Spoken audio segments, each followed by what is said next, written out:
So David Lynch, the most quoted man probably in all of Paint and Talk, once said, basically something along the lines of like, life doesn't always make sense, so why are you trying to make movies always make sense? Of course, here he's referring to the fact that his movies are often these sort of like very abstract, impressionist paintings of life rather than direct narratives. And I think that like within this quote, he has something that's actually like way more profound. Is profound the word? Way more like good than him even saying that his movies don't need to make sense. And that's the fact that like life doesn't always need to make sense, you know? And I think this is one of those things that falls into the category of we all accept it but nobody acknowledges it, you know? Or maybe I think the better term would be we all acknowledge it but nobody accepts it. You know, I feel like it's something that one friend who's always saying shit. We all got that guy, right? That one friend that's always saying stuff. I feel like he would say that, and we'd be like, yeah, no, totally. Like life, that's exactly right. You know, but in reality, we are always trying to make life make sense. You know, and I want to offer here, which I think there's a little bit of a irony, the fact that I'm gonna start off here going life doesn't make sense and then jump into an explanation of why I think we should accept that life doesn't make sense rather than just, you know, accepting that fact. But it's paint and talk. What are we going to do? We got to talk, you know. But I think, you know, this makes me think of the other day. I was hanging out with my friend, and she was talking about this you know, friend she used to have, how kind of just like left town one day, moved to another city, and stopped talking to everyone she knows. And, you know, she still thinks she did something wrong and all that.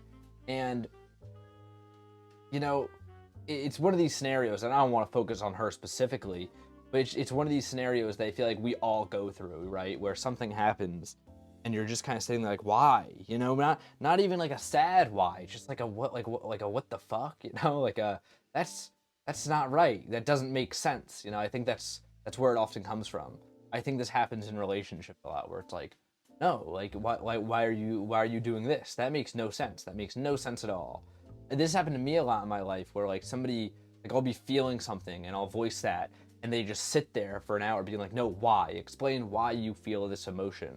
And it's like the answer of I just do should be good enough, because we all experience it every day. We all experience these moments where we, you know, just do. But it's not good enough for anybody, not even ourselves. I mean, think of the last time you felt inexplicably sad, where you were like, something's wrong, and then you couldn't find what's wrong, but you still kept searching.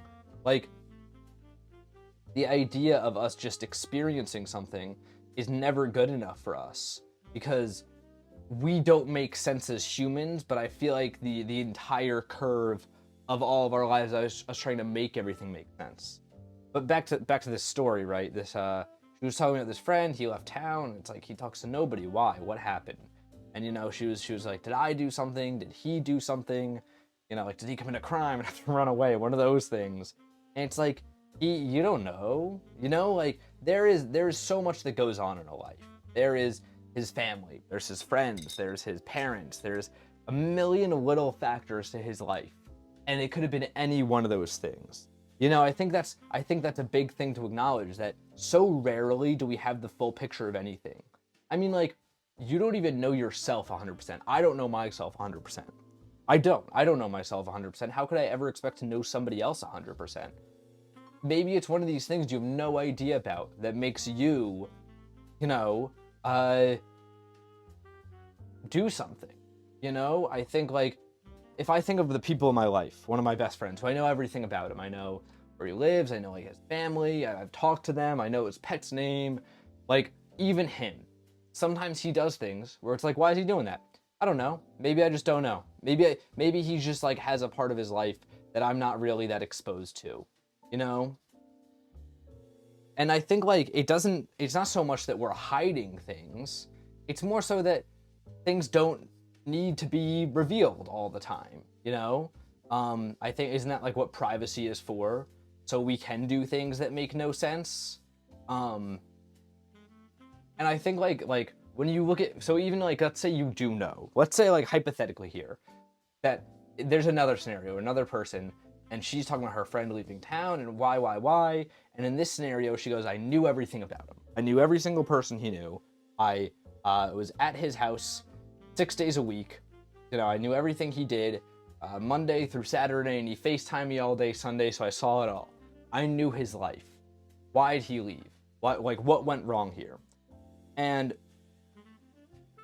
I think the answer is really simple. It's like the sum of the parts is not always the same as the whole. I mean, how many people do you know who, hopefully not that many actually, because it's sad, how many people do you know who live like really happy, great lives that are utterly miserable, that are the saddest people you know? I know a couple people like that. And like, that's not good, but like, it just goes to show that life is not always exactly what it should be. Someone who follows the linear life of like, I'm going to go to college, I'm going to get a good job, I'm going to have a 401k, I'm going to graduate by, not graduate, I'm going to retire by 42, and I'm going to live my days out with my family in a beach in Milan. Are there beaches in Milan? There should be. It's Italy. There's a beach everywhere in Italy. Like, they're doing that. They could be miserable. It could be perfect, but they could be miserable. It's like, why? That makes no sense. That makes utterly no sense. And then this is, I think, the interesting thing that's happened recently is we have such an awareness of psychology that we always try to chalk it up to something like that. And it's like when you say that everything's perfect but you're still sad, it's like you're depressed. It's like, what if you're not? What if that's not it? What if it's nothing other than the fact that the sum of the parts is not always equal to the whole? Your life is like a huge system. Like, it's a giant system is all of our lives. And those systems are really complex. It's hard to understand them. I mean, think of it like this, right? Let's say that like you are in a relationship with somebody, it's pretty good, but like it kind of just goes wrong every now and again, and the vibe's a little weird, and it's because you're a little too tired after work every day. And it's like, you might never notice that. Like, you might just always chalk it up to the fact that this isn't the right person. But it is the right person, but it's a small little difference, you know? I think like that's kind of, isn't that the whole beauty of life? Like, if humans were machines and we could make a predictably run life where it's like, I guess that's kind of what they try and have people do, right? Like, that's what the ordinary life is. It's treating humans like a predictably run machine. Like, you're not a cog in the machine of your own life. You're like a rubber band that's half broken trying to hold it all together. And sometimes that band snaps and it's like the machine goes everywhere. You know what I mean? Because like, humans aren't predictable. Sometimes you just have a bad day because you're tired. Maybe you didn't get that promotion because you were the perfect candidate for it, but like, you just didn't sleep great the night before and you don't even know why. And the real reason was that somebody had a jackhammer downstairs and you didn't hear it, but it interrupted your sleep a little bit, even though you got a full night's rest. And you would never know. You know what I mean? Even in our own lives, there's things we can't know. So why would we ever try to like map these things out? And I think there's a sense in which I'm wrong though too, because like, you could map it all out, couldn't you? Like, couldn't you map out the entirety of your life? You can map out every person you know, where they come from. You can make a whole web of who you are and everything. You could explain it all away, and it still wouldn't be able to explain everything though, right? Or would it? I think that's an interesting question. Would it be able to explain everything? But I think there's a lot of people who would say it would. But like, I think maybe if like you're living a life that's very much suited to you, you know, because there's a lot of people who should be living the life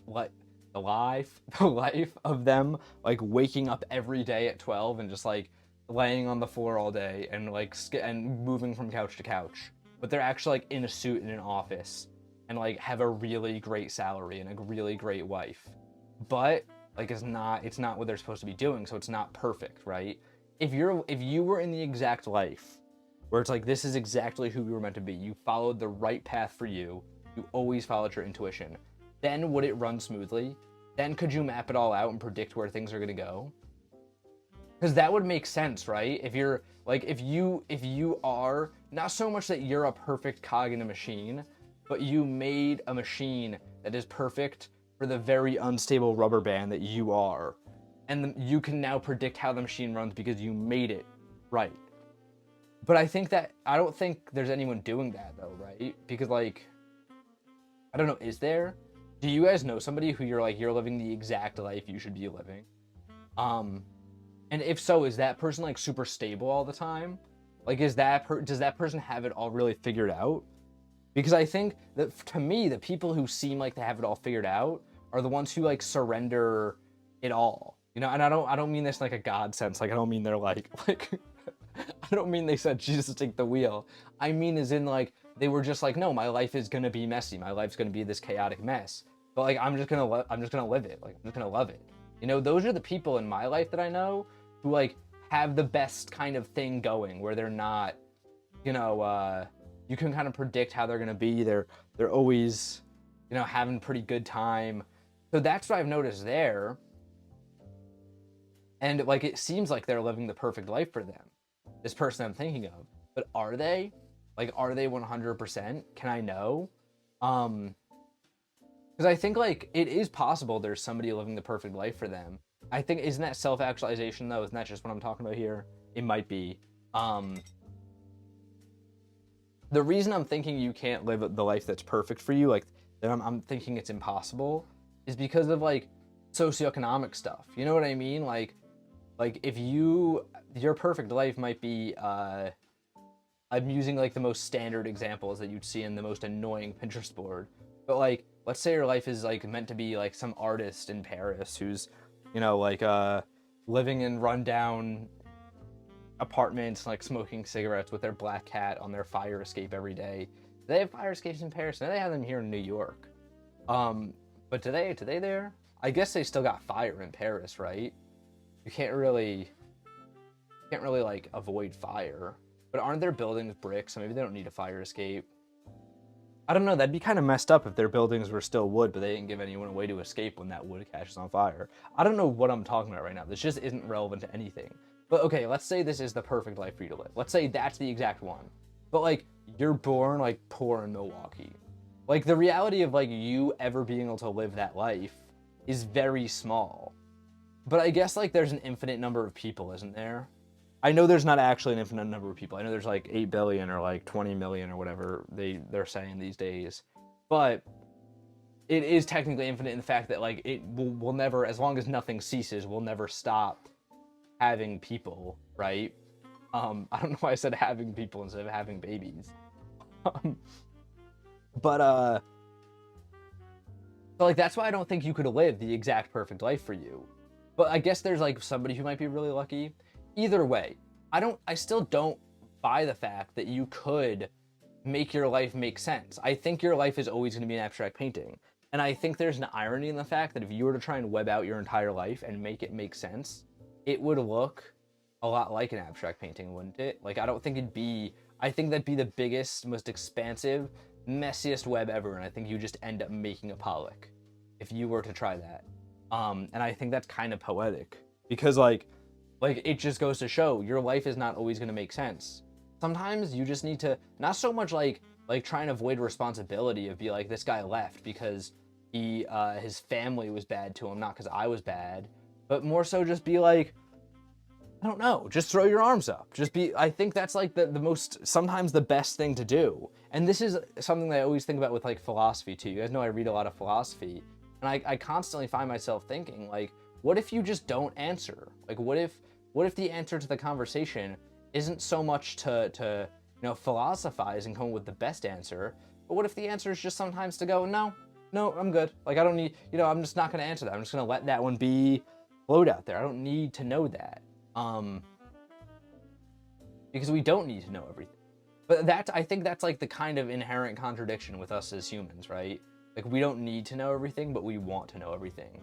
Like, us as humans are so naturally curious. And like, one, we kind of stomp it out with school. That's a whole other tangent though, on why like we should all not do that. But like the other element of this is just like we shouldn't, I think like it's so much easier if you know less. But this goes back to what I was saying, like your life is better the more there's a mystery around it. Anyways, this is the painting.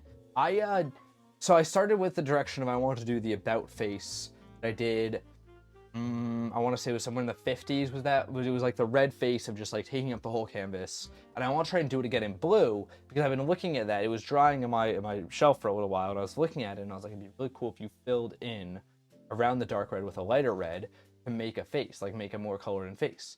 I was like, why don't I try that in blue? So I tried. I went in today with the blue, and I was about to try it, and then the second I started, it did not look at all like that other face. So I made this one, which also I think is really cool. I really like this face. Like, I think it's really nice. I don't know what it is or anything, but I think it kind of captured the vibe of the conversation, and how midway through you'll notice I went and started talking about bullshit, which is totally what happened today. Anyways, check out the Instagram to see a little bit of this from HD angles with all of its imperfections on display for you guys. Till tomorrow, guys, gals, and pals, my name is Max Dice. Hope I just touched the mic. I really hope that didn't pick up, but my name is Max Dice, and until tomorrow. That threw me off.